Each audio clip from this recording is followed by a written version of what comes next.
అసలు ఈ గోటిలా factory idea మీకు ఎలా వచ్చింది సార్? పొద్దున్నే బేవర్స్ గాళ్ళు ఎక్కువైపోయారు. చచ్చా, చిన్నప్పుడు మా ఊర్లో ₹1 10 గోట్లు వచ్చేవి. ఇప్పుడు అయన్నొద్దు, పాయింట్కి రా. ఆ గోటిలతో ఒక ఆట ఆడేవాళ్ళం. ఆ ఆటలో నేను ఎప్పుడు కొట్టినా డిమ్మీ అయ్యేవాడిని.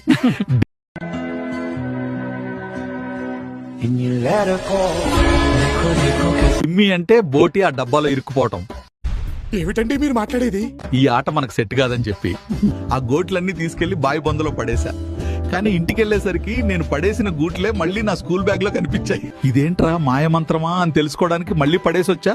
మళ్ళీ చూస్తే మళ్ళీ నా బ్యాగ్ లో ఉన్నాయి. నాకు ఒక గన్ ఇస్తారా? ఎందుకు? కాల్ చేసి అన్నమని జైలుకి వెళ్ళిపోతా. నాకు ఒక గన్ ఇస్తారా? నాకు విడదీయలేని ఏదో బంధం ఉందని అప్పుడే పెద్దయ్యాక ఫ్యాక్టరీ పెట్టాలనుకున్నా.